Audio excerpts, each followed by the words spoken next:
An order at Tuesday night City Council meeting is in opposition of a proposal to convert psychiatric units into medical surgical beds. The Massachusetts Nurses Association are against the proposal and argue the space is much needed. Our Brittany Schaefer joins us now to explain. Brittany?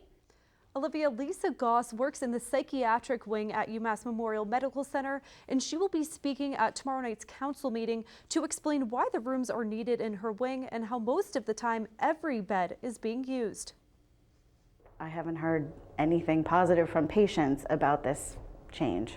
Lisa Goss was shocked when she discovered half of the inpatient psychiatric beds in her wing are going to be closing. Everybody's shocked. We're shocked. The patients are shocked.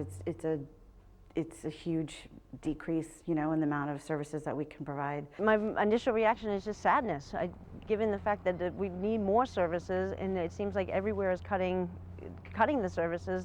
How does anybody get any help? UMass Memorial Medical Center has proposed to close 13 of its 28 inpatient psychiatric beds and convert them into medical surgical beds. Goss says the rooms are in constant use. I'd say on average we're probably 95% full. Most of the time. Usually we're waiting for people to be discharged with people lined up to be admitted. Goss says her patients are starting to hear about the cuts and are not happy. When a lot of our patients find out that these beds are closing and it's going to be harder for them to get a space on our unit, it's going to be like cutting the legs out from underneath them as far as a huge part of their support network. Goss says the hospital has been a central spot for people seeking help, especially for those who use public transportation. If they think that they're going to have to go somewhere outside of Worcester, which will be the case if these beds close, then they may not even seek treatment. Goss and her fellow Massachusetts Nurses Association members are working with City Councilor Sarai Rivera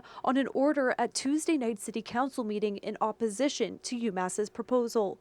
Advocates say the hospital should be adding beds instead of taking them away. 28 wasn't enough to begin with, and now to just cut that in half, that's just going to put so many people on the streets that don't need to be, that need the help, and it breaks my heart. Now, we did reach out to UMass today for a comment, but their people were unavailable. Tomorrow night, nurses and advocates will be holding a rally at 6:30 p.m. before the City Council meeting, and then will speak in opposition to close the 13 rooms. Olivia?